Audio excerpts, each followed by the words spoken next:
സിപിഎമ്മിലേക്ക് എന്ന അഭ്യൂഹം ശക്തമായിരിക്കെ സിപിഐയുമായി സന്ദീപ് വാര്യർ ചർച്ച നടത്തിയെന്ന് വിവരം. സിപിഐയുടെ മണ്ണാർക്കാട്ടെ പ്രാദേശിക നേതാക്കളുമായി സന്ദീപ് വാര്യർ കൂടിക്കാഴ്ച നടത്തിയെന്നും നിയമസഭാ തെരഞ്ഞെടുപ്പിൽ സീറ്റ് ഉറപ്പ് ലഭിച്ചുവെന്നുമാണ് വിവരം. എന്നാൽ ഔദ്യോഗിക ചർച്ചകളൊന്നും നടന്നിട്ടില്ലെന്നും പാർട്ടിയുടെ അഭ്യുദയകാംക്ഷികൾ സന്ദീപുമായി സംസാരിച്ചിട്ടുണ്ടെന്നും സിപിഐ വൃത്തങ്ങൾ സൂചിപ്പിച്ചു. സിപിഐയിലെ മുതിർന്ന നേതാക്കളുമായൊന്നും താൻ സംസാരിച്ചിട്ടില്ലെന്ന് സന്ദീപ് വാര്യറും പറഞ്ഞു. എന്തായാലും സിപിഐയിൽ സന്ദീപ് വാര്യർ പോകുന്നു എന്ന സൂചന ശക്തമായിരിക്കുന്നു. സന്ദീപ് വാര്യർ പറയുന്നത് സിപിഐയുമായി താനൊരു ചർച്ചയും നടത്തിയിട്ടില്ല എന്നാണ്. പക്ഷേ റിപ്പോർട്ടുകൾ സൂചിപ്പിക്കുന്നത് സിപിഐയുടെ മണ്ണാർക്കാട്ടെ പ്രാദേശിക നേതാക്കളുമായി സന്ദീപ് വാര്യർ ചർച്ച നടത്തി എന്നാണ്. ഒറ്റപ്പാലത്തോട് ചേർന്ന് കിടക്കുന്ന മണ്ഡലമെന്ന നിലയിൽ സന്ദീപിന് മണ്ണാർക്കാടിനോട് താൽപര്യമുണ്ടെന്നാണ് സിപിഐ പ്രാദേശിക നേതാക്കൾ നൽകുന്ന വിവരം. 2006 ജോസ് ബേബി മത്സരിച്ച് വിജയിച്ച ശേഷം ലീഗിനോട് സിപിഐ സ്ഥിരം തോൽക്കുന്ന മണ്ഡലമാണ് മണ്ണാർക്കാട്. എൻ ഷംസുദ്ദീനാണ് നിലവിൽ ഇവിടത്തെ എംഎൽഎ. സിപിഎമ്മുമായി സന്ദീപ് ചർച്ച നടത്തിയെന്ന വാർത്തകൾ പുറത്തുവന്നപ്പോൾ സിപിഐ സംസ്ഥാന സെക്രട്ടറി ബിനോയ് വിശ്വം നേരിട്ട് തന്നെ സന്ദീപ് വാര്യരെ സ്വാഗതം ചെയ്ത് രംഗത്തെത്തിയിരുന്നു.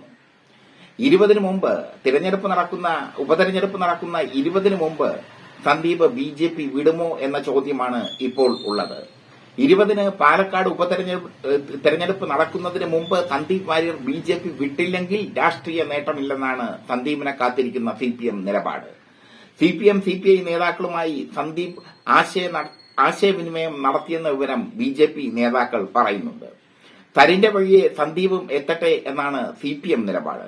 ബിജെപി വിടുമെന്ന് സന്ദീപ് വാര്യർ അറിയിച്ചാൽ സ്വീകരിക്കാമെന്നാണ് സിപിഎം പറഞ്ഞിരിക്കുന്നത്.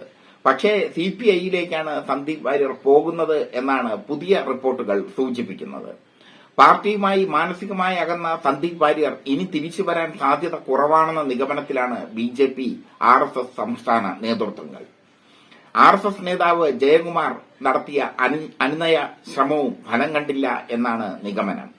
പ്രശ്നങ്ങൾ പിന്നീട് ചർച്ച ചെയ്യാം, പാർട്ടിയിൽ സജീവമാകാൻ സന്ദീപിനോട് ആവശ്യപ്പെട്ട സുരേന്ദ്രൻ ഇപ്പോൾ പിന്നോട്ട് വലിഞ്ഞുവെന്നാണ് അദ്ദേഹത്തിന്റെ അടുപ്പക്കാർ പറയുന്നത്. സന്ദീപ് അച്ചടക്ക ലംഘനത്തിന്റെ പരിധി വിടുന്നു എന്നാണ് നേതൃത്വത്തിന്റെ വിലയിരുത്തൽ. സന്ദീപിനെതിരായി നടപടി എപ്പോൾ എന്നതിലാണ് ഇനി തീരുമാനം അറിയേണ്ടത്. വരും ദിവസങ്ങളിൽ നേതൃത്വത്തിനെതിരെ കൂടുതൽ ആഞ്ഞടിക്കാനാകും സന്ദീപിന്റെ നീക്കം. തെരഞ്ഞെടുപ്പ് കഴിയും വരെ പരമാവധി കാത്തിരിക്കാനാണ് ബിജെപിയുടെ തീരുമാനം. തെരഞ്ഞെടുപ്പിന് മുമ്പ് നടപടി സ്വീകരിക്കുന്നത് പാർട്ടിക്ക് ക്ഷീണമാകുമെന്ന് മുന്നിൽ കണ്ടാണ് ബിജെപി സംസ്ഥാന നേതൃത്വം പരമാവധി സംയമനം പാലിക്കുന്നത്. എന്തായാലും 20 മുമ്പ് സന്ദീപ് ബിജെപി വിട്ടില്ലെങ്കിൽ പിന്നെ സന്ദീപിനെ സ്വീകരിക്കാൻ സിപിഐയും സിപിഎമ്മും ഒരുക്കമാകുമോ എന്നുള്ളത് കണ്ടറിയണം.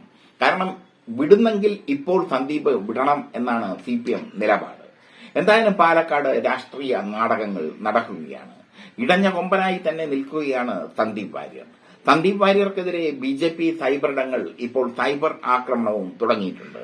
സന്ദീപ് വാര്യരെ വളരെ മോശമായ രീതിയിൽ ചിത്രീകരിക്കുന്ന സൈബർ ആക്രമണങ്ങൾ ഇപ്പോൾ ബിജെപി സൈബർ ഇടങ്ങൾ പുറത്തുവിടുന്നു.